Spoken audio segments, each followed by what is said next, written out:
vamos a llevar las riendas de todos nuestros asuntos y que de una vez se entiendan hombre y mujer todos juntos, porque esta vez no se trata de cambiar un presidente, será el pueblo quien construya un Chile bien diferente, porque esta vez no se trata de cambiar un presidente.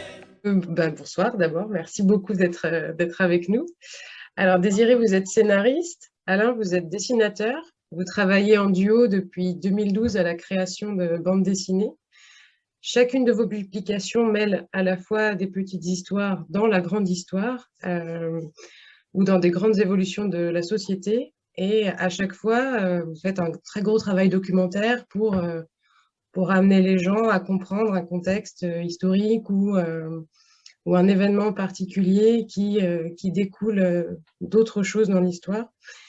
Et dans vos bandes dessinées, vous défendez aussi des idéaux qui vous sont chers. Vous êtes très engagés dans toutes les thématiques que vous avez abordées.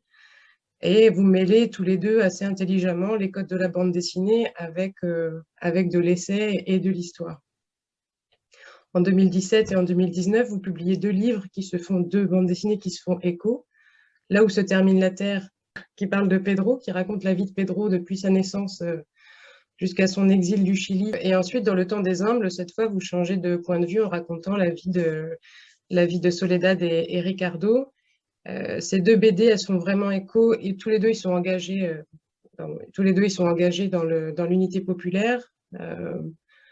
Les deux bandes dessinées, ce sont deux regards différents. Alors, c'est mon avis, mais pour moi, Pedro fait partie d'une classe sociale qui est différente de celle de Soledad et Ricardo. Il a un engagement qui est plus intellectuel, qui est plus dans le mouvement intellectuel chilien de gauche, tandis que là, vous racontez une histoire qui est quand même plus ancrée dans la terre ou dans l'action auprès des plus beaux. Pedro s'engage aussi physiquement, mais là, on est plus dans du concret de construction sociale et de lien social. Vous racontez ces deux histoires-là depuis 70 à 73 pour le deuxième tome, donc jusqu'à vraiment le coup près de la dictature. Au départ, nous, quand on a proposé la bande dessinée, le premier éditeur à qui on l'a conseillé, ça ne les intéressait pas parce qu'ils voulaient qu'on parle de la dictature. Et ils voulaient parler justement de la torture, de tout ce qu'il y a eu. Et que pour nous, ce qui était très, très important, c'est qu'en fait, on a tendance par rapport aux grands événements comme ça, qui sont quand même des grandes utopies, des grands espoirs politiques, on a toujours tendance à fêter la défaite. Et enfin, on célèbre le 11 septembre. Mais même cette année, c'était les 50 ans de l'élection d'Allende. Et en fait, la célébration s'est faite le 11 septembre. Et en fait, moi, je trouve que c'est vraiment pointer, enfoncer encore plus en disant vous êtes des perdants. Et donc, on parle du 11 septembre, on ne parle pas de votre victoire, parce que c'est quand même une victoire et c'est quand même pendant 3 ans des réalisations magnifiques, l'unité populaire. Nous, c'est ça dont on voulait parler. On voulait parler de Ricardo quand il était vivant, pas de Ricardo mort. Ces deux regards différents, pour nous, c'était très important. Et je peux même dire qu'il y aura un troisième regard, parce qu'on va faire un troisième tome, avec encore un autre regard différent. Et ça, c'est ce qu'on aime beaucoup, nous, dans le roman graphique et la bande dessinée, c'est pouvoir capter un sujet avec plein de regards et plein d'individus. Parce qu'en fait, nous, on ne prend pas la figure emblématique d'Allende, on ne raconte pas Allende ce qu'il est, on raconte comment le peuple a ressenti Allende, comment les gens ont vécu Allende. Et du coup, comme c'est comme aussi quelqu'un qui a fait des erreurs assez monumentales, tout en étant quelqu'un aussi qui était assez extraordinaire et qui a réalisé des choses aussi extraordinaires. Du coup, c'était intéressant de pouvoir tourner autour avec des gens différents qui ont des aperçus et une vision de lui assez différente, quoi. Et on est très content d'avoir pu faire Le Temps des Humbles avec Soledad. Au départ, on avait prévu de raconter la période de l'unité populaire avec Pedro, mais pour des raisons vraiment très personnelles de Pedro, on n'a pas pu le faire parce que lui, il a décidé de ne pas continuer avec nous, de ne pas continuer avec un moment qui s'avère très douloureux pour lui. Finalement, on s'est dit, on a carrément pris pas l'opposé, mais on a pris on voulait quelqu'un de milieu populaire, qui était les milieux populaires chiliens ont été les premiers bénéficiaires de cette période. puis une femme. Alors c'est vraiment génial quoi d'avoir une femme par rapport à la place d'un homme, parce que ben, la plupart des hommes qu'on a rencontrés, qu'on a questionnés, ont toujours eu un regard un peu plus abstrait, un peu plus, on fait la révolution qu'une femme comme Soledad qui, elle, ben, elle faisait pas la révolution, elle la vivait en fait. Je sais pas si vous voyez la différence, mais Oui, ce que tu veux dire aussi, c'est qu'une femme, Soledad, elle doit s'occuper de ses enfants, elle doit s'occuper de faire à manger, elle est dans le concret en fait. Et c'est vrai qu'à chaque fois qu'on questionnait des hommes, ils nous disaient ça a été extraordinaire, mais où ils se situaient eux par rapport à leur réussite, par rapport à leur échec, par rapport. Soledad, elle se positionne par rapport à tout ce que a pu apporter l'unité populaire à sa famille, aux gens, aux 360 personnes qui sont dans le campamento, à tout ce que. Et elle est dans un quotidien. Les hommes ont beaucoup plus de l'époque, en tout cas, avaient beaucoup plus de difficultés dans le quotidien et à raconter le quotidien, alors qu'elle elle est vraiment dans le quotidien. c'était vraiment important d'avoir quelqu'un qui a vécu ça directement, sans réflexion particulière, particulièrement intellectuelle et théorique. D'abord, quand on l'a rencontrée, elle s'inquiétait beaucoup de dire mais moi je me souviens pas de tous les événements, je vais pas pouvoir vous raconter tout ce qui s'est passé, mais voilà. Et puis je pense que le fait qu'elle soit jeune aussi, ça a été un élément très important. Pedro était jeune aussi, mais elle est encore plus jeune, puisqu'elle a 15 ans en 70 et elle a 18 ans en 73 au moment du coup d'État. Donc elle a sa mémoire est encore très, très, très, très vive, d'autant plus que souvent elle désirait rappelle ça, c'est que comme elle a été en procès depuis le coup d'État, en fait, pour faire ça fait 10 ans avant. accuser les assassins de son mari, elle a été obligée de participer à des reconstitutions de scènes et choses comme ça, donc ça lui a ravivé sa mémoire. Je pense que Pedro, parce qu'au départ, quand on a commencé à travailler sur le Chili, c'était peut-être une de vos questions. En fait, nous, on avait toujours parlé de la France. Donc, Charonne, c'était facile. Hein, il suffisait qu'on prenne le métro. On arrivait au métro Charonne. Le choix, pareil, tout ça. L'autre, la vie sans mode d'emploi, ça se passe dans le 11e arrondissement. Mais en fait, c'est Pedro qui est venu nous voir parce qu'il avait lu La vie sans mode d'emploi, putain d'années 80. Et en fait, c'est l'époque où lui, il arrive à Paris. Et il avait tout reconnu de Paris. Et je pense qu'il s'est dit qu'on allait pouvoir reconstituer par le dessin. Ça l'a beaucoup touché, le dessin, en fait. Et il avait envie de reconstituer ce qu'il a perdu, tout ce que lui a enlevé le coup d'État, en fait. Parce qu'après, sa famille s'est complètement disloquée, son père est mort, son oncle aussi, sa sœur est partie en Suède. Et il n'y a plus jamais eu de famille Athias, en fait, Oui, hein, oui. c'est vraiment complètement disloqué. Et en fait, sa maison d'enfance, nous, on a pu re-rentrer dedans, mais lui, il n'est jamais re-rentré dedans. Du coup, voilà, quand on est arrivé, en fait, on s'est aperçu, il voulait nous parler que de son enfance. Alors nous, on voulait parler de l'unité populaire. Et on s'est aperçu après, mais c'est super intéressant son enfance, parce qu'il naît en 48, c'est le début de la CIA, la création de la CIA. Il a 10 ans, il se passe Cuba. Il a 17 ans, il y a la guerre du Vietnam. Et donc, tout ça tissait ce qui fait que tout d'un coup va arriver Allende, en fait. Et alors, du coup, on est rentré là-dedans. Et alors, en plus, parallèlement, on voyait tout ce que préparaient les États-Unis avec les Chicago Boys, avec tout ça, pour essayer déjà, parce qu'avant l'arrivée d'Allende, les États-Unis voulaient déjà faire un laboratoire de l'ultralibéralisme du Chili. Donc, tout ça, ça nous a passionnés. Et en fait, on est arrivé, on avait fait plus de 250 pages et on s'est dit, on ne va pas traiter en 10 pages l'unité populaire, c'est pas possible. Donc, moi, comme j'ai toujours besoin de finir un livre, j'ai fini quand même l'histoire de Pedro en disant ce qui lui était arrivé, ce qui était arrivé à sa famille et tout ça. Mais on s'est quand même arrêté le jour du coup d'État, le jour de l'élection d'Allende. Même si on dit après, on a quelques petites pages pour finir là-dessus. Et c'est vrai qu'après, quand on lui a dit, eh ben, on fait la suite, là, il s'est dit, ah, ils ont tout reconstruit, on ne va pas tout refaire exploser. C'était insupportable pour lui. Et voilà, donc, mais ça a été une chance. Souvent, je le dis parce que souvent, on vit des choses qui nous paraissent tragiques dans la vie, et en fait, c'est des chances, si on arrive à rebondir dessus. Parce que tout ça nous a paru un peu tragique. On avait signé pour le 2e tome. Tout d'un coup, Pedro nous dit non, je ne peux pas, c'est trop dur de remonter la pente. Et on s'est dit, qu'est-ce qu'on fait? Voilà.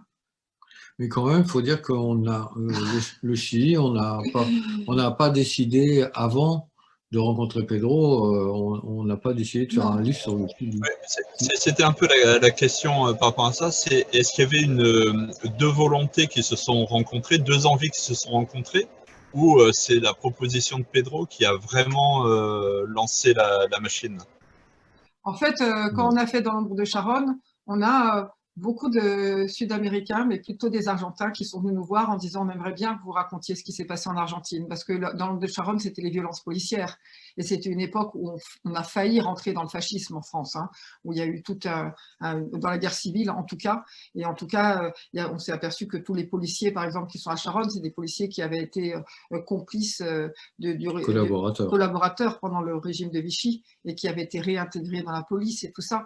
Donc, il y en a beaucoup qui sont venus nous dire ça, mais nous, on n'a pas trouvé un sujet, une personne qui nous accrochait. Après, dans La vie sans mode d'emploi, il y a un personnage qu'on adore, hein, qui s'appelle Alfonso, et qui est vraiment fait, dont on a vraiment voulu mettre en avant, un ami, très grand ami à Alain, et qui est aussi devenu un ami à moi après, et qui est mort prématurément d'un cancer. Et ça a été pour nous la découverte, pour moi, ça a été la découverte de l'Amérique latine. Venezuela. Voilà, lui, il était vénézuélien. Mais du coup, on tournait un peu autour. Et puis, de toute façon, le Chili, ça a été un des premiers grands chocs de notre jeunesse. Donc, parce que moi, je suis née en 59, Alain en 52. Et on a forcément été touchés parce que il y avait quand même eu un miroir sur Allende. Et tout d'un coup, quand on a vu ces jeunes Chiliens qui arrivaient… Mais ce n'était pas une volonté de notre part, c'était une sensibilité plus qu'autre chose. Il a fallu vraiment rencontrer Pedro pour que ça nous mette le pied à l'étrier. On s'est dit, on a peut-être quelque chose à faire là-dessus, quoi. Et puis depuis, ça fait 6 ans qu'on travaille sur le Chili, donc au moins 6 ans. Donc c'est une partie de notre vie, quoi, maintenant. Mais voilà. Mais c'est surtout que plus on a travaillé sur le Chili, plus on s'est rendu compte qu'en fait, le Chili, c'était ce qui nous arrive à nous aujourd'hui. Et moi, maintenant, je regarde ce qui se passe en ce moment au Chili, où on est en train de re-rentrer dans le fascisme totalement, hein. Et je me dis, mais en fait, l'Europe a toujours cette ambition comme ça, d'avoir l'impression qu'elle est vraiment en avance sur les autres pays. Pour eux, le Chili, c'est le tiers-monde, mais le Chili est en avance sur nous, et il est en avance sur nous depuis des années. Il a été en avance sur nous déjà avec Allende, parce que c'est le premier président marxiste élu par les urnes. Ça s'était jamais arrivé avant dans le monde. Et puis après, il a été en avance de façon beaucoup plus malheureuse sur nous, parce que ça a été effectivement le laboratoire de l'ultralibéralisme. Et après, ça a été repris par Reagan, ça a été repris par Thatcher, ça a été repris par Mitterrand.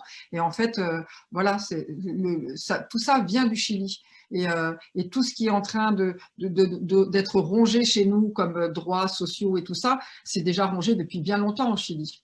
Donc, si on va regarder ce qui se passe au Chili, on voit ce qui va finir par nous arriver. Enfin, moi, c'est ce que je me dis. Voilà. Alors, à la fois, ça me donne beaucoup d'optimisme, le Chili, parce que je trouve que le peuple chilien a été extraordinaire pendant le temps des Indes. Il a été extraordinaire il y a 1 an, quand ils sont tous ressortis dans la rue et tout ça. Et à la fois, je me dis, oui, c'est quand même très dur. Je voulais revenir à ce que du coup, si Pedro, c'est une rencontre, c'est le hasard d'une rencontre qui donne l'envie d'écrire. Par contre, Soledad, vous l'avez cherché. Ah oui, on l'a cherché avec beaucoup de désespoir de mon côté, je dois dire, parce qu'on est retourné en Chili, du coup. On avait pu aller au Chili la première fois, et on a pu retourner au Chili grâce à un crowdfunding, en fait. On est allé en 2016 pour Là où se termine la Terre, et on est allé en 2018 pour Le temps des humbles. Voilà. Mais à ce moment-là, on ne savait pas qu'est-ce qu'on allait faire. On est parti à la recherche de quelque chose. Et puis on s'est retrouvé devant une difficulté énorme à ce moment-là, c'est parce que on s'est retrouvé avec la difficulté de la langue. Alors c'est pour ça qu'il y a quand même, dans Le Temps des âmes, il y a une introduction qui est assez grande, mais cette introduction, c'est mon deuil, en fait. Et ce deuil, le deuil de l'écrivain plus que celui de l'illustrateur, en fait, parce que quand on est un écrivain, quand on écrit comme ça et qu'on devient, on écrit un personnage, on devient l'autre, en fait. Moi, j'ai fait du théâtre avant et je trouve que vraiment l'écriture, c'est être un acteur silencieux, en fait, hein, sauf que ça se passe sur le papier. Mais je me suis sentie tellement Pedro, et tout d'un coup, Pedro n'était plus là. Oui, je pense que toi aussi. C'est pareil. Ouais, oui, c'est vrai, je dis ça, mais par rapport, comme c'est moi qui porte l'écriture au départ, j'ai eu beaucoup de mal à rentrer. Je ne voulais pas faire tout d'un coup, hop, on lâche Pedro et on recommence avec quelqu'un d'autre. J'avais besoin de montrer qu'il y avait un cheminement, qu'il y avait quelque chose. J'avais besoin de lui dire, je sais pas, de montrer tout ce qu'il nous avait apporté aussi, parce que c'est grâce à lui aussi qu'on est rentré là-dedans et tout ça. Donc, et puis, j'ai mon désespoir à moi, et ça, je pense que c'est vraiment un désespoir de celui qui écrit plus que de celui qui dessine, c'est la langue. C'est que Pedro parlait parfaitement le français, ça faisait 40 ans qu'il était en France. Et moi, je suis nulle en langue, mais nulle. Alors vraiment, j'essaye, hein, j'ai fait assimile, j'ai fait machin, mais je suis nulle. Et je trouvais, tout d'un coup, je me suis dit, mais c'est très arrogant, parce que ça, c'est vraiment un truc aussi des pays colonisateurs, mais c'est très arrogant d'arriver dans un pays, de dire je vais raconter votre histoire, alors qu'on ne connaît même pas la langue. Et du coup, et en plus, on voulait parler d'un milieu populaire, et les gens qui parlaient bien français, ce n'étaient pas les milieux populaires. Et en plus, on s'était dit, on va peut-être faire aussi avec les Mapuches, mais les Mapuches, ils ont 2 langues, alors là, c'était encore plus compliqué. Parce que si on avait fallu parler le Mapuche, là, j'étais encore plus perdue. Et du coup, voilà, on avait cet énorme problème là-bas. Et ça fait qu'on interviewait quand même beaucoup de gens, on traduisait avec notre téléphone, on comprenait un peu. On avait quelquefois quelqu'un qui nous traduisait, qui nous accompagnait, mais ça nous arrivait de rencontrer des gens super importants pour nous et qui avaient vécu des choses terribles. Comme un ancien policier qui avait quitté la police pour s'engager dans le MIR, là, le mouvement révolutionnaire. On a rencontré aussi quelqu'un qui a été torturé dans une prison, Guillermo Rodriguez, qui a été menacé, enfin qui a failli être empoisonné et qui a été sauvé parce qu'on lui a, il a eu une machine pour respirer et du coup on lui a fait une trachéotomie, donc il nous parlait avec la voix comme ça. Et là, on n'avait pas de traducteur, par exemple. Donc, on avait juste notre téléphone et puis on faisait Google Trad, on faisait la question, puis on lui montrait. Et puis, c'est terrible. Parce qu'on ne peut pas désirer, comme c'est surtout elle qui pose des questions, elle rebondit sur le témoignage, quoi. Et si on ne comprend pas la finesse des propos de la personne qui vous témoigne à quelque chose, c'est super dur. Oui, et puis des fois, c'était des gens, enfin, on a quand même rencontré que des super-héros. Pour nous, hein, c'était des gens, ils sont passés sur des trucs de torture incroyables, sur des choses, et puis les Chiliens, ils sont incroyables de bonne humeur, de générosité, d'accueil, de tout ça. Et moi, ça m'arrivait où des fois, j'essayais d'être tellement concentrée, tellement d'écouter tout ça, qu'en pleine interview, enfin, ça m'est arrivé une fois, mais c'était horrible, parce que c'était justement avec cet homme qui a été empoisonné et tout ça, et où je me suis endormie. C'était un peu une défense. C'est aussi qu'on nous racontait des choses tellement horribles de la torture, parce que les gens avaient besoin de nous raconter ça. Nous, on savait qu'on ne mettrait rien de la torture dans le livre, qu'on ne mettrait pas d'image. Mais on nous a raconté des tortures, mais totalement inimaginables. Et du coup, et des jeunes filles et tout ça.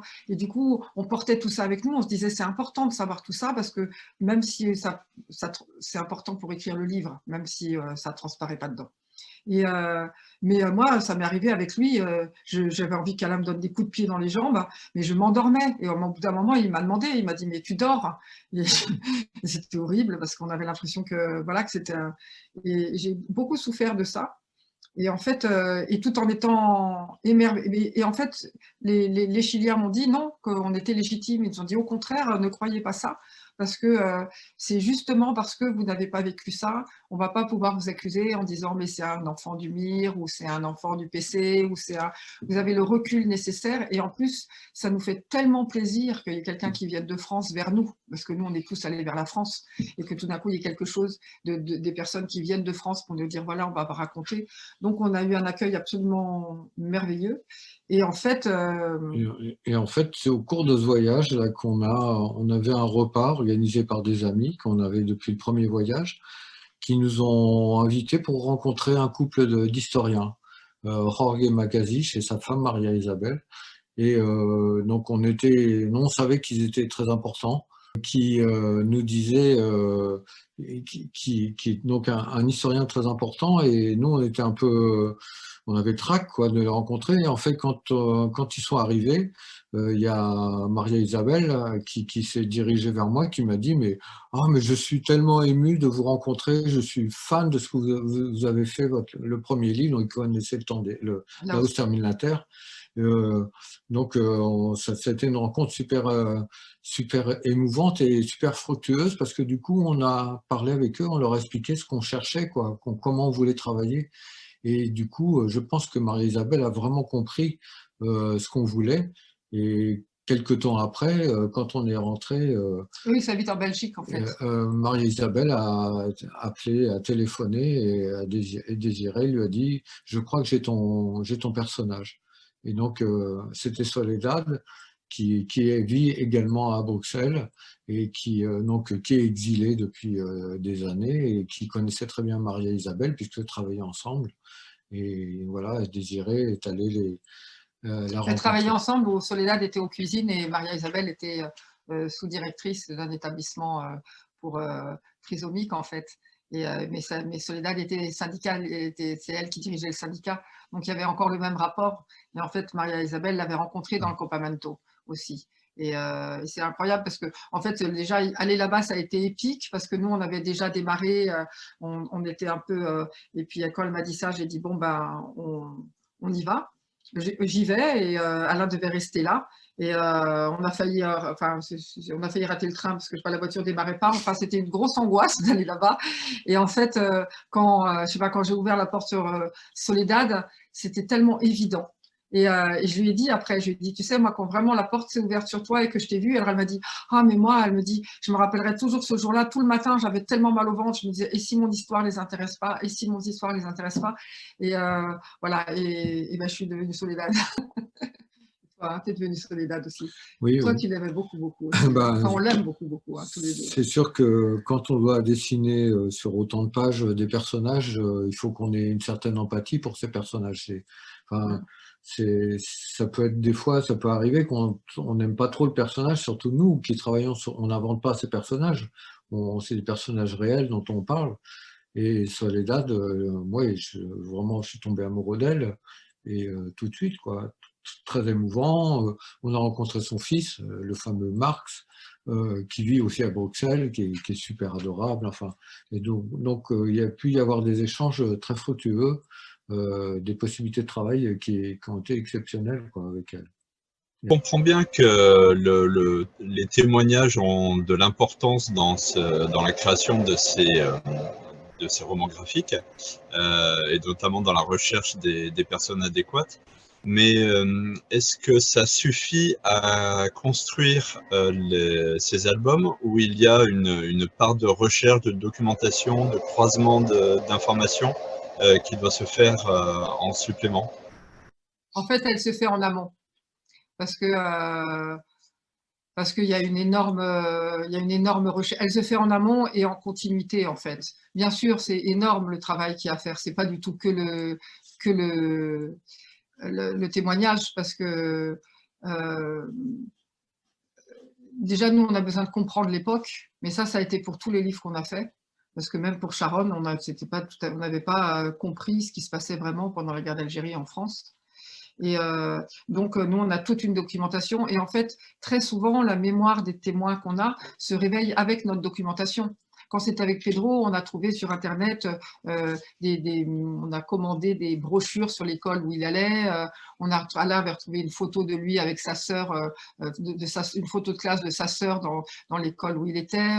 Il avait retrouvé des films de lui quand il a commencé à faire du cinéma au Chili. Tout ça, ce n'est pas des trucs que Pedro nous a donné. Pedro nous a donné très peu de choses. Soledad nous a donné beaucoup plus de choses. Mais justement, du coup, je vais montrer un peu ça dont j'ai parlé tout à l'heure, qui est ce travail fait en amont, parce qu'on a à peu près combien, 130 livres 160. 160 livres sur le Chili. quand même, hein, qu'on a tous lus et tout ça. Alors, il y a des albums photographiques, mais il y a surtout beaucoup de livres aussi, et qui sont écrits à l'époque ou après. On a regardé beaucoup de documentaires, beaucoup de films. Par exemple, la bataille du Chili de Patricio Guzmán, ça a été pour nous quelque chose d'énorme. Il y a beaucoup d'ouvriers qui témoignent, qui sont pris directement dans la bataille du Chili de Patricio Guzmán à l'époque du cuivre et tout ça, par exemple. C'est un film que Guzmán a tourné. Il a commencé dès l'élection d'Allende. Il a tourné tout le long pendant les 3 années. Et donc, il a fait un film qui dure 3 heures, je crois. Et c'est un document exceptionnel sur une période comme si on avait, je sais pas moi, pendant mai 68, par exemple, ou pendant la révolution d'octobre. Quelqu'un qui filme tout le temps avec plusieurs équipes et avec plein d'épisodes, qui va faire des enquêtes. C'est un document extraordinaire qu'ils ont réussi à sauvegarder, c'est-à-dire qu'ils ont sorti les bobines juste avant le coup d'État, et ils ont mis 8 ans, je crois, à faire le montage du film à Cuba, etc., à faire des voix off, des commentaires, etc. Et du coup, nous, c'est un film qui nous a aidés. D'ailleurs, il y a des images, pour ceux qui connaissent, qu'on retrouve dans le livre, parce on s'est beaucoup inspiré, notamment le début où il y a cet homme qui tire une charrette. C'est une séquence extraordinaire dans le film. Il tire une charrette qui est chargée de quantité de choses sur sa charrette, mais il va tellement vite qu'on a l'impression qu'il vole, et il y a une musique dessus qui est extraordinaire.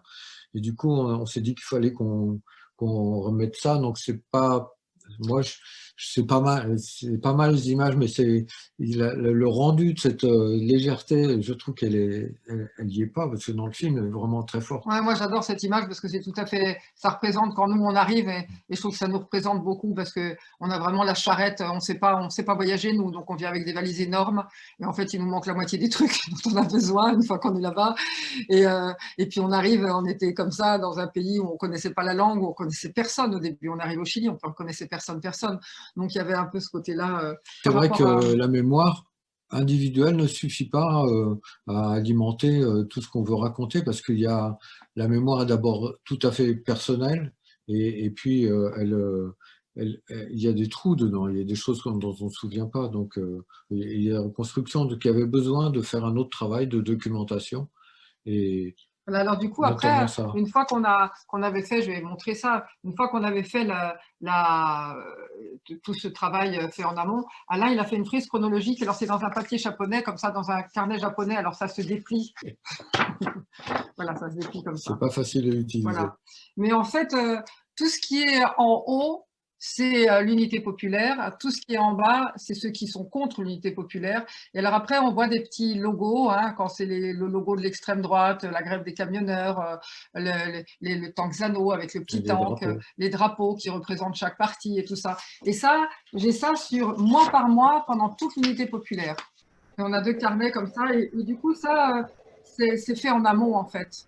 Et après, c'est sur ça que va s'appuyer le témoignage de Soledad.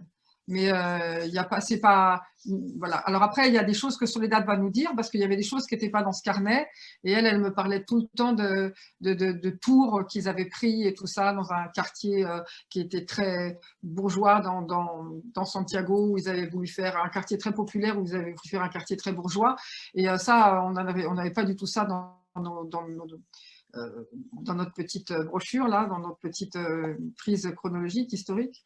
Et du coup, on a fait des recherches.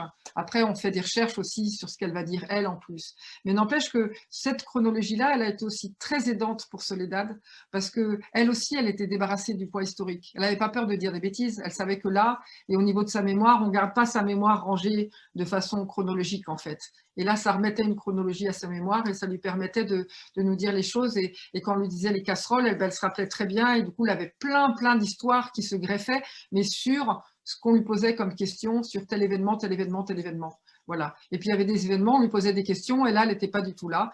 Donc, si on trouvait ça très important, comme par exemple tout le travail qu'ont fait les Mapuches et qu'a aussi organisé le MIR dans le sud du Chili pour récupérer les terres qui leur avaient été spoliées, on a quand même fait une page dessus. Mais c'est très peu, ça n'a pas du tout d'importance. Toute la, comment on appelle ça, la réforme agraire, par exemple, qui est très importante aux Allende. On en a mis un très petit côté parce que ça ne rentrait pas dans l'histoire de Soledad. Mais tout ce qui rentrait dans son histoire, on pouvait du coup le mettre. Vous faites dire à Soledad dans le... il me semble que c'est dans le livre que j'ai... qu'on n'a pas... ou c'est vous qui le dites il faut connaître la fin d'une histoire pour en comprendre le début. Et c'est vrai que moi, je trouve ça important quand même d'avoir lu Là où se termine la Terre en premier, parce que 70-73, c'est un vrai moment important et de bascule et d'espoir, mais tout ce qui se passe avant compte quand même. Est-ce que vous pouvez nous remettre un peu le contexte de 70 pour les gens qui ne connaissent pas assez? C'est-à-dire que en fait, c'est pour ça en fait qu'on a fait Là où se termine la Terre, c'est que du coup ça part de 48, c'est-à-dire que ça part depuis la Seconde Guerre mondiale en fait. Et il se trouve que le Chili est le point de mire des États-Unis, en particulier de la Maison Blanche, parce que ils considèrent que la place de l'État est trop importante dans la marche du pays, et ils veulent en faire un contre-exemple. Ils veulent, parce que effectivement, dans les années 30, quand il y a eu la crise économique de 29, la grande crise économique, l'État américain a pris beaucoup de place et a pris des mesures qui a sauvé le pays. Mais par contre, tous ceux qui étaient les économistes néolibéraux qui existaient à l'époque, ils ont dit oh, l'État il prend trop d'importance, il faut laisser le marché se libérer, les échanges économiques, etc.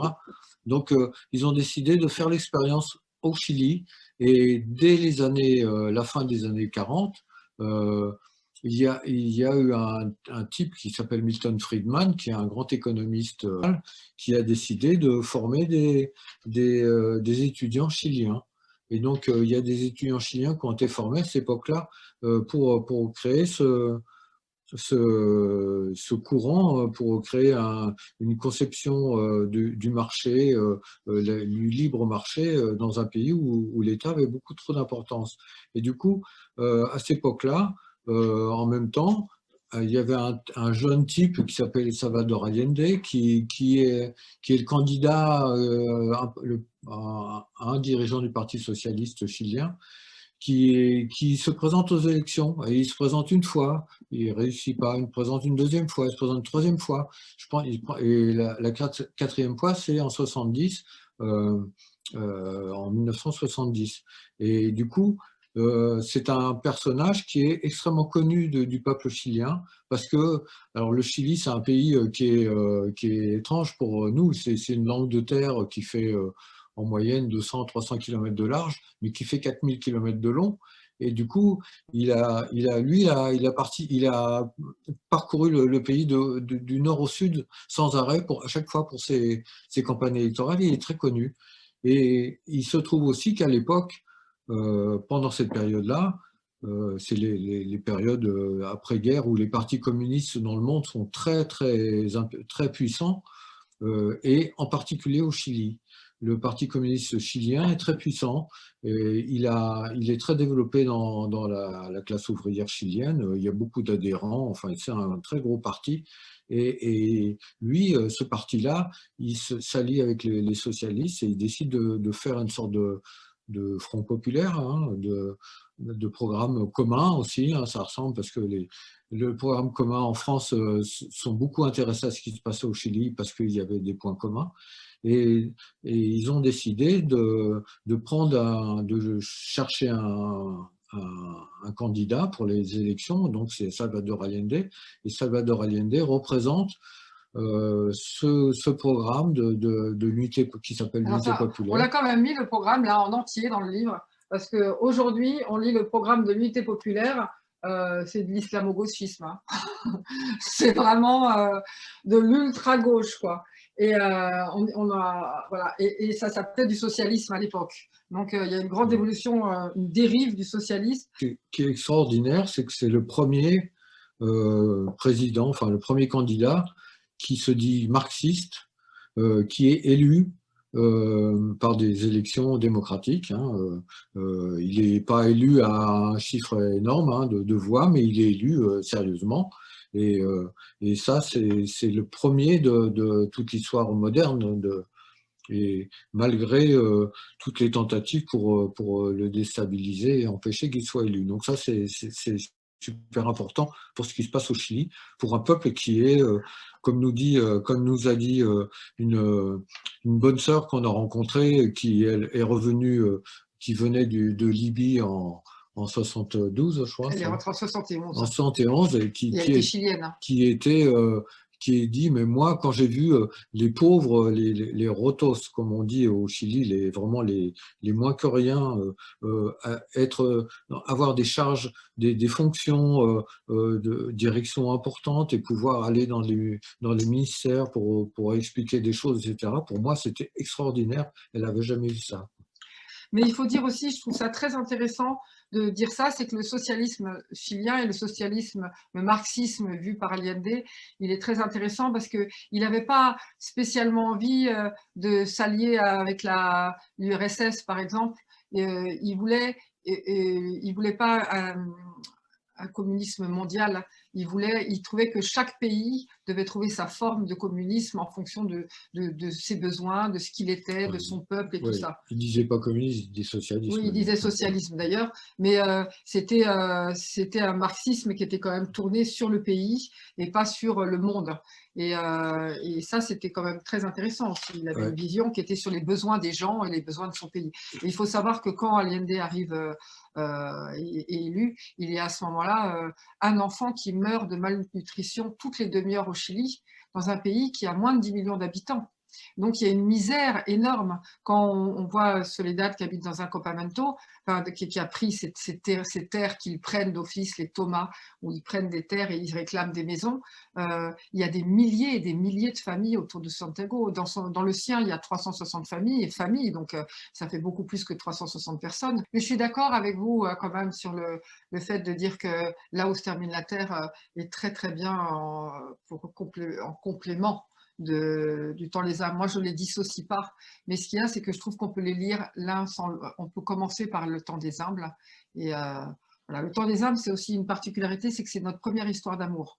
On n'avait jamais fait d'histoire d'amour tous les deux, et c'était notre première histoire d'amour, et on avait le trac aussi de se mettre là-dedans, parce que Pedro, c'est plutôt une histoire d'enfant avec son père, de famille, de tout ça, mais là, c'était vraiment, et puis c'est une très très belle histoire d'amour en plus, donc, et à la fois, c'était ça aussi qui était magique quand on a rencontré Soledad, c'est que pour nous, c'était vraiment une métaphore, parce que l'histoire d'amour de Soledad avec Ricardo, elle commence en août, juste avant l'élection d'Allende, un mois avant l'élection d'Allende, et elle finit 15 jours après la mort d'Allende et la destitution d'Allende par le coup d'État. Et en fait, c'est l'histoire d'amour du peuple chilien pour Allende. Il y a la même force, et en plus, Soledad, c'est quelqu'un qui a beaucoup appris pendant l'unité populaire, et aujourd'hui, ses enfants, ils parlent 4 langues, elle a réussi à avoir sa maison, elle a continué son combat après, hein. Elle est restée 3 ans après pour lutter, elle a failli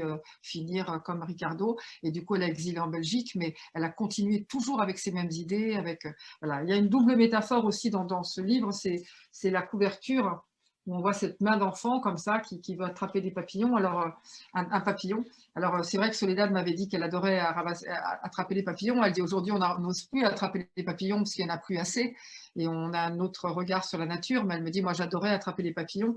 Et en fait on trouvait avec Alain que c'était vraiment une métaphore aussi sur l'unité populaire, parce que c'est éphémère, un papillon, ça a une vie assez courte. Si on les touche, on les abîme, on les tue même, parce qu'on enlève la poussière qu'ils ont sur les ailes qui les aide à voler. Et du coup, c'est cette grand espoir, quoi, d'essayer d'attraper un papillon pour nous à l'unité populaire. Vous faites le parallèle en 68 dans le temps des humbles, et je pense que ça continue encore, enfin dans là où se termine la Terre, et ça continue après, que 68 dans le monde entier, c'est un moment de bascule on sent que le monde pourrait basculer vers un mieux. Et il n'y a que le Chili qui le fait 2 ans plus tard, finalement, qui se fait pas rabattre immédiatement le caquet par les libéraux. Et en fait, le coup près, il arrive en 73 et il est encore plus dur. Mais 68, pour vous, enfin, cette décennie-là, 68, 70, c'est vraiment un espoir partout, partout. Et oui, c'est mondial. De toute façon, nous, les Jeux Olympiques de Mexico, par exemple, hein, avec ces athlètes qui ont levé le poing, qui c'était bouleversant, hein, ça nous a. Et en fait, nous, on savait pas tous les massacres qu'il y avait eu dans les rues de Mexico juste avant, avec tous ces étudiants assassinés et tout ça. Mais c'est vrai que le Vietnam, ça a soulevé la jeunesse de tous les pays à l'époque. Hein. Et du coup, on était très très proche de Pedro dans ça. La jeunesse de Pedro et la nôtre, elle n'était pas si différente que ça. Mais par contre, Soledad, c'était complètement différent. Et je pense que l'unité populaire, c'est vraiment une expérience chilienne. Ça peut être associé, par exemple, à la guerre d'Espagne, ça peut être associé à beaucoup à la commune, ça peut être associé à des grands mouvements comme ça. Mais c'est quand même un moment, la commune de Paris, on dit toujours la commune de Paris, hein, c'est un moment qui s'est passé à Paris et qui a été, d'ailleurs, c'est les 150 ans de la commune de Paris cette année, et c'est les 50 ans de l'unité populaire. Mais voilà. Et du coup, c'est vrai que le regard se referme sur le Chili au moment de l'unité populaire, alors que effectivement, on aurait pu tous faire le pas et qu'il n'y a que lui qui saute le pas. En tout cas, moi, pour dessiner, pour représenter dans le temps des humbles, moi, j'ai que 4 ans de différence avec Pedro, et j'ai retrouvé, enfin, quand on a regardé toute la documentation, les images, les films sur le Chili de cette époque-là, les cheveux longs, les pas de def, les favoris, la musique, tout ça, c'est exactement, il n'y a aucune différence. Les réunions à n'en plus finir avec les gens qui clopent, tu peux plus respirer. Enfin, tout ça, c'est un réel qui était un peu partagé partout, quoi. Je pense en Allemagne, sans doute, pareil, aux États-Unis. Et ça m'a beaucoup aidé, par exemple. Ça m'a aidé aussi parce que Alain et moi, on a 7 ans d'écart. Et du coup, moi, j'ai pas vécu du tout le côté militant qu'a eu Alain à cette époque, où il était aussi très, très dans les... Bon, et puis, il a eu les manifestations de 68. Il a vécu des trucs comme ça, de matraquage, de choses comme ça et tout. Que moi, j'ai pas du tout vécu. J'ai été élevée à la campagne et voilà, j'avais 8 ans en 68. Donc, c'était pas... J'étais pas en devant des manifs. Juste pour reprendre un petit peu le fil éditorial de ces 2 titres, le fait que les éditions Stankis, là, pour leurs 10 ans, aient mis en avant votre travail, comment vous le percevez? Moi, je trouve que notre éditeur, Moïse, il s'intéresse vraiment à ce qu'on fait. Il a une vision, voilà, je pense qu'il s'intéresse. Je pense qu'il y a vraiment un respect de ce qu'on fait et un intérêt sur ce qu'on fait. Et c'est important quand on est auteur. Je pense qu'on a fini par comprendre qu'on était des auteurs qui avaient une certaine place chez Stankis. Et on est plutôt content. Parce qu'en fait, Le Temps des Âmes est sorti en 2020. En 19, et il est sorti juste quand il y a eu le premier arrêt de tout. Sorti, c'était terrible. On sort un livre, il n'y a rien, on peut rencontrer personne. Et puis en plus, parler d'un livre avec le public, c'est une façon de faire. D'abord, c'est une façon d'honorer nos personnages, de dire voilà, de parler d'eux, de montrer comment on a travaillé avec eux, comment on les a aimés, comment. Et puis c'est aussi une façon de faire son deuil pour passer à un autre livre. Quand on n'a pas fait ça, on n'a jamais l'impression qu'on a fini en fait. Et ça a été vraiment très douloureux. En fait, quand même, le but de ces 2 tomes, c'était de parler de l'unité populaire. C'était pas de parler de Pedro. Donc, parce que, et c'est même pas de parler de Soledad d'ailleurs. D'ailleurs, Soledad, je pense que par rapport à l'unité populaire aussi, on n'arrivait pas à trouver un témoin. Parce que d'abord, les Chiliens qui ont été les vrais militants, ceux qui ont vraiment fait un travail, c'est des gens très humbles et très modestes aussi. Et donc, ils sont pas du tout là à se mettre en avant. Ils ont pas du tout envie de dire moi et tout ça. Donc, ils sont, parce on est devenus très, très amis avec des gens qui ont été extraordinaires pendant toute l'unité populaire, qui ont vécu des choses absolument terribles après. Mais eux, ils voulaient pas témoigner pour eux. Hein. Et je pense que Soledad, elle a voulu témoigner parce qu'elle témoigne pas pour elle témoigne pour Ricardo. Elle témoigne pour le père de ses enfants et le grand-père de ses petits-enfants qui est mort et qu'ils n'ont jamais vu. Donc, c'est très important pour elle. Et là, il va y avoir une édition au Chili dans une très belle maison d'édition qui s'appelle L'Homme. Et pour elle, c'est très, très important parce que du coup, la famille de Ricardo vont pouvoir le voir, enfin d'Alejandro Ricardo, parce qu'il a ces deux noms, vont pouvoir le lire parce que du coup, il y a le nom des tortionnaires qui va pouvoir être diffusé au Chili parce que pendant qu'on faisait le temps des armes, ils ont été condamnés et puis ils ont fait appel et ils sont plus condamnés. Et maintenant, elle ne peut plus refaire appel. Donc voilà, alors qu'on sait exactement que c'est eux, il y a plein de témoins qui ont témoigné, tout ça.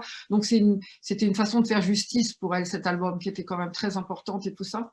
Donc voilà, c'est... En tout cas, je peux dire que, enfin, on peut dire que les éditions Stan Kiss nous laissent une très grande liberté pour faire ces albums. Ouais. La façon de travailler qu'on a et celle qu'on a mis en place depuis le début, depuis qu'on a fait notre premier livre, Dans l'ombre de Sharon, c'est-à-dire que on construit nos scénarios en avançant en fait. On n'a pas un scénario qu'on boucle dès le début et puis après on commence à faire les planches. C'est que comme on fait des entretiens, on se documente toujours pendant qu'on continue, pendant qu'on fait le travail. Il y a des nouveaux éléments qui arrivent et ça nous permet d'alimenter notre scénario et notre histoire. Et donc, on ne peut pas arriver pour un projet en disant, voilà, on va raconter ça et ça va se passer comme ça. Et du coup, maintenant, on peut passer à la réalisation. Et ça, Stan Kiss accepte tout à fait que nous travaillons comme ça et c'est très agréable. Et puis, c'est eux qui sont venus nous chercher aussi. Parce qu'on n'a jamais été, on n'a pas envoyé des manuscrits à Stan Kiss et tout ça. Hein. Ils nous ont vu à Angoulême vendre ce qu'on faisait pour les deux autres livres qu'on avait fait précédemment.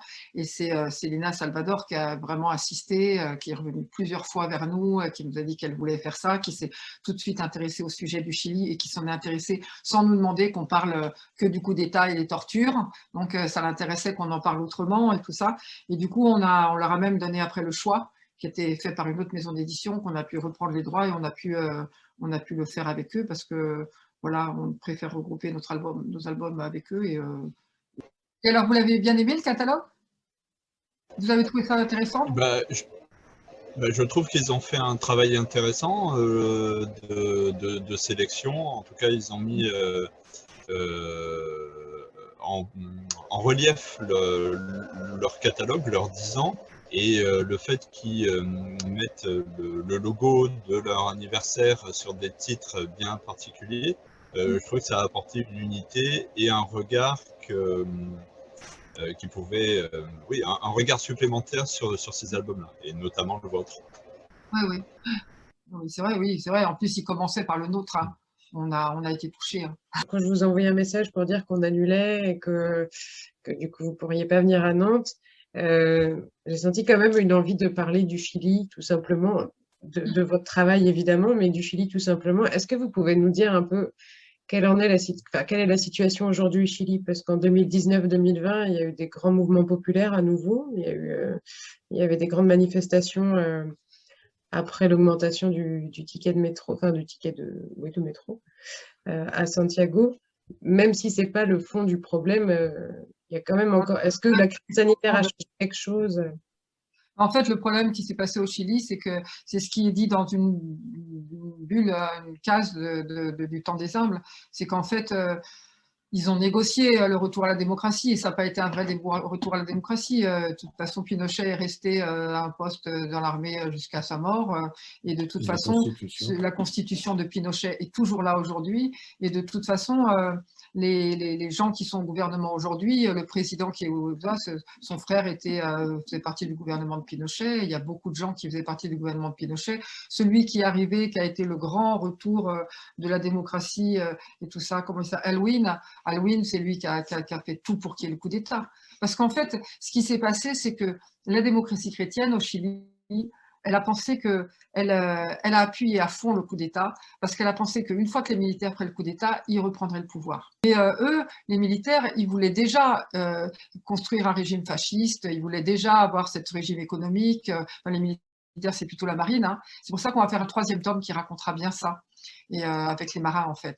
Mais voilà, et Allende, lui, il va penser jusqu'au bout que s'il arrive à céder et à garder d'abord, c'est quelque chose qui est assez incompréhensible pour moi parce qu'il parle toujours de l'égalité de l'armée, alors que dès le départ, à peine il est élu, l'assassinat du grand chef des armées, le général Schneider, par ses pairs, montre quand même que l'armée n'est pas du tout légaliste. Lui, il était légaliste, il s'est fait assassiner. Et du coup, aujourd'hui, ils ont tout ce passé-là, et ils sont dans une... et bon, nous, ça a été extraordinaire, parce qu'on fait un livre qui s'appelle Le temps des humbles, et tout d'un coup, on voit 1 500 000 personnes dans les rues de Santiago, 1 500 000 personnes, et c'était que dans les rues de Santiago, parce qu'il y en avait dans toutes les autres villes du Chili. Mais dans un pays qui a 12 millions d'habitants maintenant, imaginez si on fait proportionnellement avec la France, on avait la même proportion dans les rues de Paris, ça veut dire que dans les rues de Paris, on avait 8 millions d'habitants qui sortaient tout d'un coup pour manifester. C'était un mouvement extraordinaire. Et puis nous, on a été dans des manifestations au Chili, c'est incroyable de les voir manifester, hein, parce que tout ce qui se prennent dans la figure, moi j'étais terrorisée, en plus je suis agoraphobe, mais la violence policière, elle est toujours hyper présente, ces trucs à eau là, qui vous balancent avec des gaz lacrymaux, et en plus maintenant ils mettent des produits dedans hyper toxiques et très graves. Bon, nous, on a déjà, ça avait commencé avec les gilets jaunes en France, on était dans le temps des humbles, on voit les gilets jaunes et on voit ces gens tout d'un coup qui sont éborgnés parce qu'ils voient une manifestation, qui se font casser le crâne, qui se perdent des mains, c'était quand même jamais arrivé avant, quoi. Et enfin, c'est arrivé un peu à Charonne, quoi, mais on n'avait pas eu des violences comme ça. Et tout d'un coup, on voit ce grand truc au Chili qui nous donne plein d'espoir. Et alors la Covid, là-dessus, ça a servi à fond le gouvernement. Maintenant, il y a des centaines et des centaines et des centaines de jeunes qui sont enfermés dans des prisons. Alors on parle au Chili, tout le monde est vacciné et tout ça, pas du tout plus qu'en France. Et par contre, eux, en prison, ils peuvent avoir le Covid et tout ça. Ils sont accusés, ils ont 16 ans, 20 ans de prison parce qu'ils étaient juste attrapés par la police. Comme ça, on leur dit qu'ils avaient mis le feu ou c'est des choses qui sont des accusations, on sait que c'est complètement faux. On a vu des gens se faire écraser volontairement par des voitures, hein, qui plaquaient des gens, qui les écrasaient entre deux voitures de police, comme ça. On a vu alors eux, ils éborgnent même plus, ils éborgnent les 2 yeux, donc ça fait que les gens sont carrément aveugles. Donc c'est horrible la répression au Chili. En ce moment, on est dans un système fasciste qui ressemble. Enfin, là, on a souvent la sœur de Pedro, on est resté très amis avec la sœur de Pedro qui est au Chili. Elle nous dit qu'en ce moment, toutes les frontières sont fermées et si vous voulez aller au Chili, vous devez passer d'abord 1 semaine dans un hôtel des amis de Piñera, c'est-à-dire du président, parce que voilà. Et puis après, vous devez vous faire un test PCR à vos frais. Et puis après, il faut que vous soyez, voilà. Donc, et au niveau de eux, ils ont le droit de sortir 2 heures par jour, 2 heures par semaine, 2 fois par semaine ou 1 fois par semaine. Je crois que c'est 2 fois par semaine, 2 heures. Hein, 2 fois par semaine. 2 fois par semaine, 2 heures. C'est ceux qui font la sécurité au niveau des intermarchés qui fouillent leur caddie pour voir s'ils ont le droit d'acheter ce qu'ils ont acheté. Et en fait, ils peuvent n'aller que dans les intermarchés. Tous les autres magasins sont fermés parce que les intermarchés, c'est aussi la propriété de Piñera et des amis de Piñera. S'il n'y a pas Intermarché là-bas. Non, les supermarchés, pardon, ce n'est pas les intermarchés. Les écoles ont fermé à cause du Covid et puis ils ont reçu un mail en disant ben voilà, en fait, maintenant on va faire un supermarché à la place de votre école, donc il n'y a plus d'école. Les élèves ne sont même pas dit au revoir, sont même pas... Les femmes dans les caisses des intermarchés, la plupart, elles portent des couches parce qu'elles n'ont pas le droit d'aller aux toilettes. Et puis quand vous faites vos courses dans les intermarchés, parce que c'est des personnes âgées, parce que comme il n'y a pas de retraite, qui remplissent vos sacs, parce que comme ça, on leur donne une pièce. Et c'est comme ça que les étudiants, les personnes âgées arrivent à avoir de l'argent. Enfin, la sœur de Pedro, elle a quel âge? Elle a 60... elle est née en 40... elle est née en 49... Non, 46. Donc elle a 75 ans, elle travaille toujours, et là depuis 1 an elle n'a pas pu travailler, donc elle ne sait pas du tout comment elle peut s'en sortir pour vivre ou pour rien, parce que du coup il n'y a plus du tout de travail. Non, c'est terrible. C'est pour ça que je pense qu'on devrait tous regarder ce qui se passe au Chili, parce que c'est ce qui est en train de s'organiser dans notre système à nous, que ce soit au niveau des retraites, que ce soit au niveau de la santé, que ce soit au niveau de l'école, parce que là-bas il n'y a aucune école gratuite. Donc les gens s'endettent pendant des années pour pouvoir mettre leurs enfants à l'école.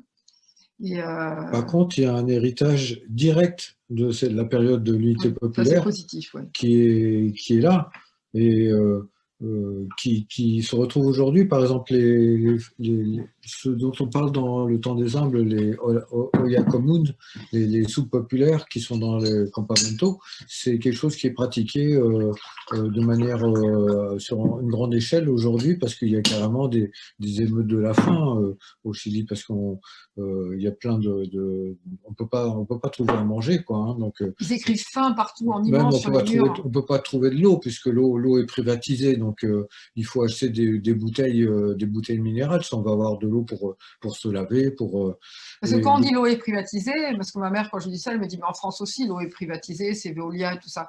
Mais là-bas, une entreprise s'installe dans une région, elle a le droit à acheter toute l'eau. C'est-à-dire qu'il y a des gens, ils témoignent, ils disent, regardez, on voit toutes leurs vaches, et il y a plus les ossements des vaches dans le pré. Ils disent, on les a vues mourir une après l'autre de soif, parce qu'il n'y a plus du tout d'eau. Parce que là, par exemple, moi, je mange plus d'avocats hein, depuis que je travaille sur le Chili, parce qu'ils mangent beaucoup d'avocats, et les avocats chiliens sont délicieux, mais n'empêche qu'un avocat, ça prend énormément d'eau. Et du coup, les gens, ils font des plantations d'avocats bio, mais tous les gens autour, ils vous montrent, ils disent avant, il y avait une rivière là, et vous voyez que de la terre râpée, toute sèche et tout ça. Et tout est comme ça, quoi. On est dans une prédation. Et en fait, il y a 5 familles au Chili qui se partagent. C'est pareil pour la pêche. Il n'y a qu'eux qui ont le droit d'aller pêcher, les autres n'ont pas le droit d'aller pêcher. Et ils se partagent le pays comme ça, d'une façon... Et pour continuer dans le côté positif. Oui, tu as raison d'aller dans le positif.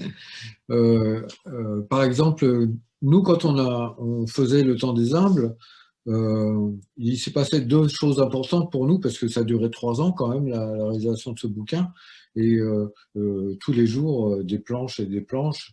Et donc, il y a des choses auxquelles on aurait bien participé, notamment, on serait bien allé à des manifs de Gilets jaunes, mais on ne pouvait pas, donc on a suivi tout ça sur écran pendant qu'on travaillait, et ça nous alimentait. C'est une sorte de bruit de fond, de bruissement qui ont alimenté. Je pense que ça se retrouve, ça se ressent dans le livre. Et puis tout d'un coup, sont arrivés, après les Gilets jaunes, il y a eu ce mouvement de révolte au Chili, qui du coup nous a complètement changé encore, parce que quand des mois avant, quand les gens qu'on rencontrait à l'époque où on pouvait rencontrer des gens dans des festivals ou dans des librairies sans avoir de masque et de distance soutenue, nous disaient, mais sur quoi vous travaillez? On disait, ben, on travaille sur le Chili. Alors on disait, ah, c'est bien le Chili, mais est-ce que vous ne pourriez pas faire des choses plus actuelles, plus d'aujourd'hui? Travailler sur la Syrie ou et sur les du Gilets coup, jaunes. en fait, ben, non, parce que ce qu'on fait sur le Chili, ce qu'on a fait sur le Chili, c'est totalement actuel, quoi. Et quand on voit, du coup, moi, je suivais aussi, par exemple, sur écran, ce qui se passait à Santiago, les manifs monstrueuses qu'il y avait. Qu'est-ce que faisaient les gens? Ils portaient des portraits d'Allende dans la rue, ils chantaient des chansons de la période, donc, et les slogans, c'est les mêmes, quoi. Donc, avec ceux qui sont actuels d'aujourd'hui, mais on retrouvait des choses qui... Donc, on se disait, ben oui, on raconte quelque chose qui s'est passé il y a 50 ans, mais par contre, ça a un impact aujourd'hui d'actualité, quoi. Mais cela dit, moi, très je fort. suis moins optimiste que toi, dans le sens où je pense que nos amis chiliens qui sont très, très, très engagés aujourd'hui pour soutenir ceux qui vivent au Chili en ce moment, ils ont besoin qu'on raconte ce qui se passe. Ils nous le demandent. Quand on faisait des présentations en librairie, on en avait souvent un ami qui venait avec nous et qui faisait un petit discours et tout ça pour parler après aux gens, parce qu'en fait, il y a besoin d'aide. Et il y a besoin, par exemple, les gens qui savent parler espagnol, ils ont besoin de parrains et de marraines qui puissent soutenir les gens. Alors, on a des copains qui font ça, nous, on ne peut pas, parce qu'on a toujours ce problème de langue, mais où ils peuvent parler avec les parents, échanger, parce qu'ils ont besoin de dire, d'avoir l'impression. Alors, en plus, comme au Chili, ça a quand même été la France terre d'accueil quand il y a eu le coup d'État, et que maintenant tout s'est refermé, et que tout a beaucoup, beaucoup changé. Mais tout ce qui peut venir de la France, pour eux, c'est quelque chose de très, très positif, et puis des autres, quoi. Donc...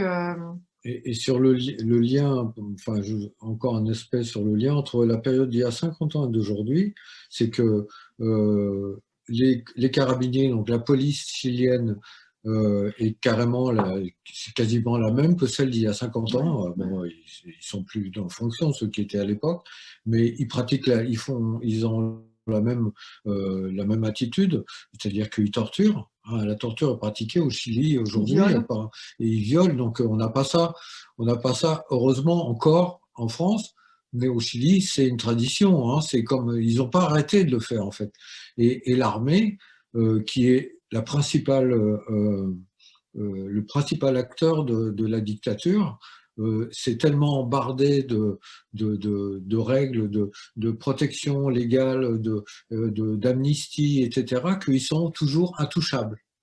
Vraiment, c'est très difficile c'est une institution qui fait que la situation au Chili est à la fois compliquée, mais c'est aussi un peu l'héritage direct de tout ce qui s'est passé. En tout cas, ce qu'on peut dire, c'est que comme beaucoup d'endroits sur la planète, la pandémie a sauvé le gouvernement actuel.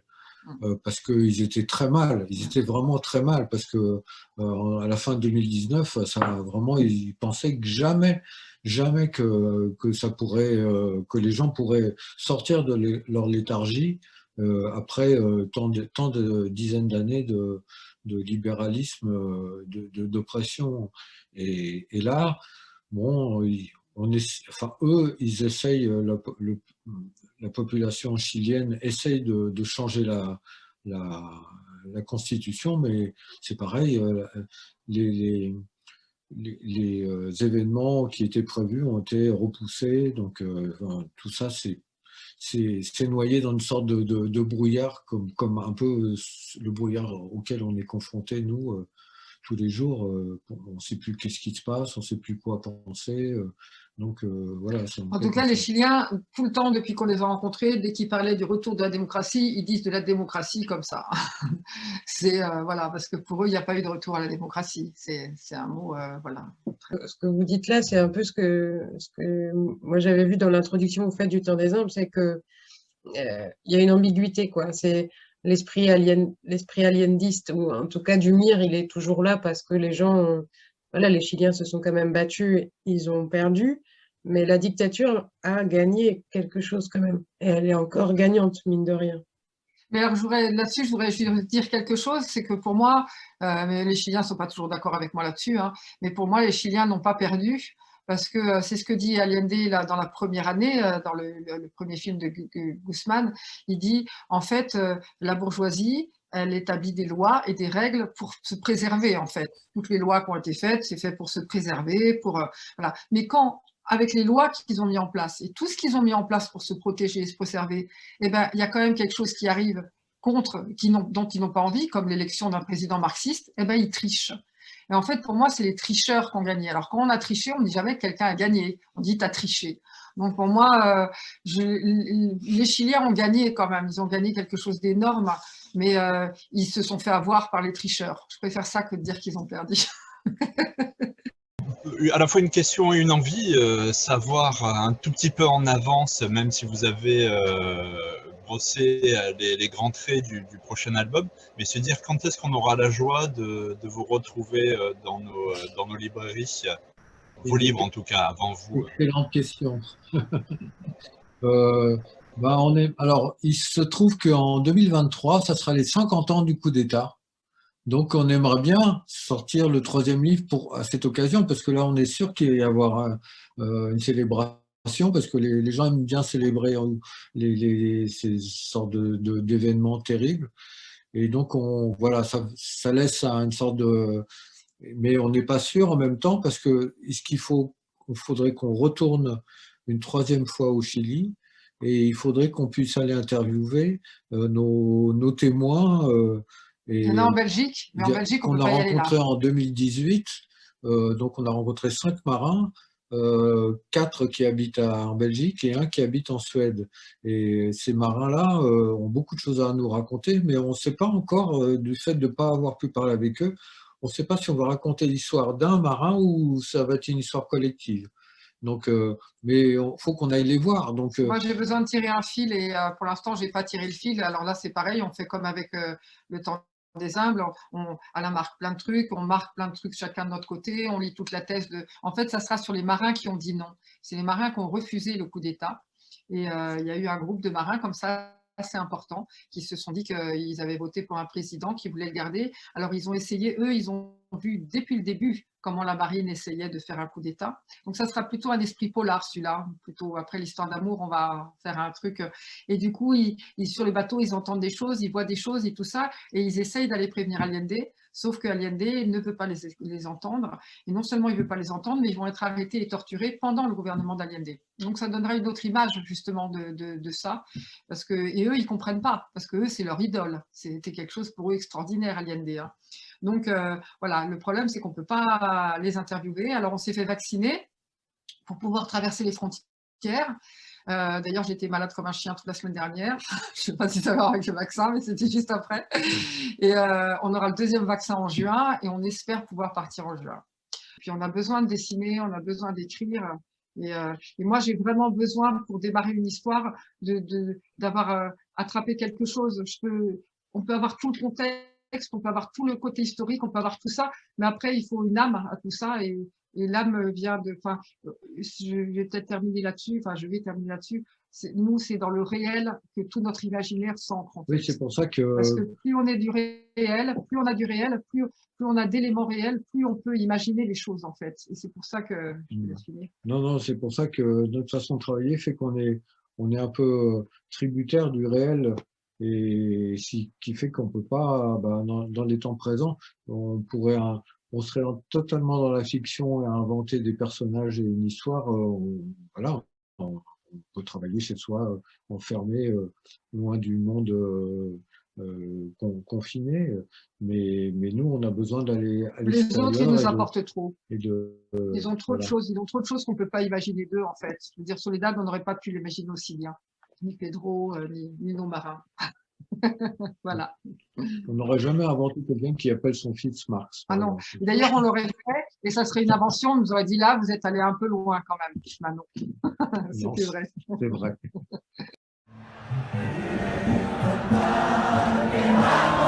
Vamos a